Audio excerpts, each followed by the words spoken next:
ప్రజల మెదళ్లలో విషం చిమ్ముతా ప్రజలకి చేరువైనటువంటి ఒక అద్భుతమైన వ్యవస్థని నాశనం చేసేటటువంటి కుట్ర ఈనాడు పతాక స్థాయికి తీసుకెళ్ళింది. సరే, తెలుగుదేశం జనసేనలకు వాలంటీర్ వ్యవస్థ ఉండటం ఇష్టం లేదు.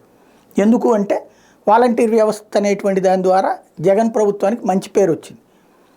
పల్లె ప్రాంతాల్లో ఉన్నటువంటి వాళ్ళు వాళ్ళ పిల్లలందరూ ఇతర రాష్ట్రాల్లోనూ ఇతర దేశాల్లోనూ పట్టణాల్లోనూ ఉద్యోగాలు చేసుకుంటుండటం వల్ల వాళ్ళకి ఇంటి దగ్గర కావాల్సిన పనులు వాలంటీర్లు చేసి పెడుతున్నారు. అట్లాగే మహిళలు సంక్షేమ పథకాలు, ప్రభుత్వ పథకాలకు సంబంధించి కార్పొరేట్ల కార్యాలయాల చుట్టూ, సర్పంచుల కార్యాలయాల చుట్టూ, లేకపోతే మేయర్ల కార్యాలయాల చుట్టూ, మున్సిపాలిటీల చుట్టూ తిరిగేటటువంటి పరిస్థితుల్లో సగం మంది డ్రాప్ అయిపోతుంటారు. దాన్ని ఇప్పుడు అవసరం లేకుండా ఇంటి దగ్గరికే తీసుకొచ్చి ఆ సదుపాయం అందిస్తున్నారు. వాళ్ళ చేతన ఆ పథకానికి అర్హత ఇప్పించి డబ్బులు వాళ్ళ అకౌంట్లో పడేలా చేస్తున్నారు వాలంటీర్లు. ఇవి రెండూ కూడా ప్రజలకి కష్టం లేని ఇష్టమైన పని అయ్యింది. దానికి కారణమైంది వాలంటీరు. ఆ వాలంటీర్ల మీద అసలు వైసీపీ వాళ్ళకే కోపం ఉంది. ఎందుకని? మా చెప్పు చేతల్లోకి రాకుండా డైరెక్ట్గా ప్రజలకు ఫ్రీగా వచ్చేటప్పటికి మా వాల్యూ ఏదనేది.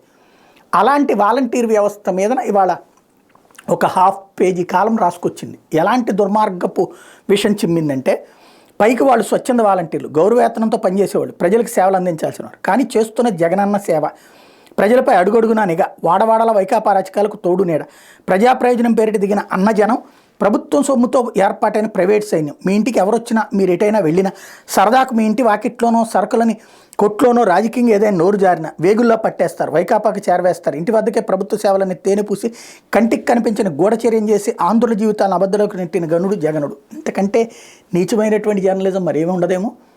వాలంటీరు ఆ డబ్బులు ఇచ్చే రోజున వస్తాడు, లేదా పథకాల టైంలో వస్తాడు. వాటిలో కూర్చుని ఏం చేయాలి? పోనీ అదే నిజం అనుకుందాం, వీడు రాసిందే, వీడు అనేటువంటి స్టేజ్కి దిగజార్చుకున్నాడు ఈనాడోడు. ఇక్కడ పాయింట్ ఏంటంటే,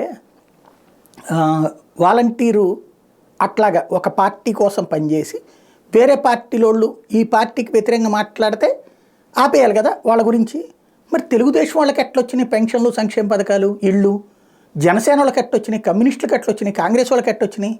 మరి వాళ్ళు ఆ పార్టీ అని తెలియదా? వాలంటీర్కి తెలియక ఇచ్చాడా? కామన్ సెన్స్ లేని జర్నలిజం కాదు, కామంతో కూడిన జర్నలిజం. కామం అంటే కోరిక, ఇక్కడ సెక్స్ అని కాదు, కోరికలతో కూడిన జర్నలిజం. ఒకళ్ళని గద్దె దించాలి, ఇంకొకళ్ళని గద్దెనెక్కించడం కోసం దిగజారిపోయినటువంటి ప్రమాణాలతో రాస్తున్నటువంటి జర్నలిజానికి సజీవ సాక్ష్యం వాళ్ళ వాలంటీర్ల మీద చెమ్మిన విషయం.